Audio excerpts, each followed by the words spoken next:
حضرت عمر کے زمانے میں اسلامی حدود 23 لاکھ مربع میل تک پھیل گئی ہیں. ماوراء نہر کا علاقہ بھی فتح ہو گیا, ادھر آرمینیا تک پہنچے. یہ تھوڑے سے عرصے کے اندر عظیمتوں کی کیسی داستان رقم کی. اقبال تڑپ کے کہتے ہیں دی ازانے کبھی یورپ کے کلیساؤں میں, کبھی افریقہ کے تپتے ہوئے صحراؤں میں, دشت و دشت دریا بھی نہ چھوڑے ہم نے, بحر ظلمات میں دوڑا دیے گھوڑے ہم نے. حکمران تو وہ تھے لوگوں کی دہلیز پہ امن دینے والے, لوگوں کی چوکھٹ پہ جو ہیں وہ نور بانٹنے والے. حضرت عمر دن کو تخت حکومت پہ بیٹھتے تھے, اور ان کا تخت کو سونے زبرجد کا نہیں تھا, مسجد نبوی کی چٹائی تھی, اور سارا دن وہاں بیٹھ کے لوگوں کی باتیں سنتے. اور جب رات کے اندھیرے گہرے ہوتے, عمر بھیس بدل کے مدینے کی گلیوں کا گشت کرتے. کہا تمہارے گھر سے دھواں نکل رہا ہے اور بچے رو رہے ہیں, ان کو کھانا کیوں نہیں دیتی؟ کہنے لگی عمر کی جان کو رو رہی ہوں. عمر کے پاؤں تلے سے زمین نکل گئے. کہا کیا ہوا؟ کہا 3 دن سے ہمارے ہاں کھانے کے لیے کچھ نہیں ہے. روزانہ بچے روتے ہیں اور میں ہنڈیا کے اندر پتھر ڈال کر کے نیچے سے آگ ڈالتی رہتی ہوں کہ بچے انتظار کر کر کے سو جائیں گے. کم بخت سو بھی نہیں رہے, اور وہ پتھر پکیں گے بھی کیا, اور میں عمر کی جان کو رو رہی ہوں. حضرت عمر کا کلیجہ دہلنے لگا. فوراً پلٹے واپس, بیت المال میں آئے, گھی کا ایک کنستر لیا, آٹے کی بوری لی, مرچ مسالہ جات بہت کچھ اٹھایا, اپنے کندھے پہ رکھا, بوری اپنی کمر پہ لا دی. عمر بیت المال سے نکلے تو آپ کے خادم اسلم نے دیکھ لیا, آگے بڑھا, کہا میرے آقا میں اٹھاتا ہوں. عمر کی آنکھوں میں آنسو ہے. کہا اسلم قیامت کے دن میرا بوجھ اٹھا لو گے؟ کہا قیامت کے دن تو اپنا اپنا بوجھ اٹھانا پڑے گا. کہا عمر کو آج اپنا ہی اٹھانے دو. حضرت عمر وہ گھی کا کنستر اور وہ آٹے کی بوری سر پہ اٹھائے ہیں, اور اس خاتون کے گھر جاتے ہیں اور دستک دیتے ہیں. وہ جب دیکھتی ہے اس کی جان میں جان آ جاتی ہے. کہا جلدی جلدی آٹا گوندو, اور عمر سبزی کاٹنے لگ جاتے ہیں.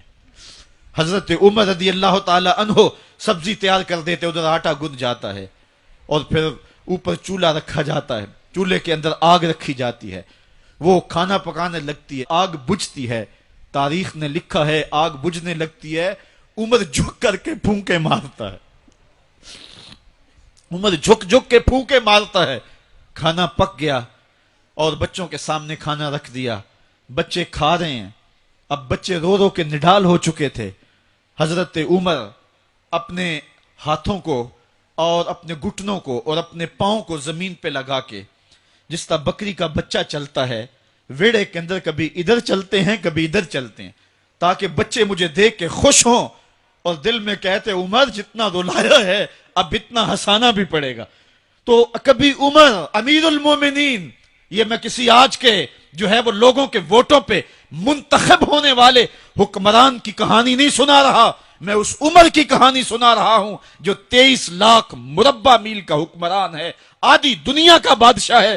حضرت عمر جو ہے جس طرح بکری کا بچہ چلتا ہے, اس طرح اپنے ہاتھ اور اپنے گھٹنے زمین پہ ٹیک کر کے جو ہے وہ اس طرح چلتے ہیں. بچے عمر کو دیکھ کے مسکراتے ہیں. جب بچے مسکرانے لگے تو حضرت عمر نے اس خاتون سے کہا بڑھیا عمر کو معاف کر دے.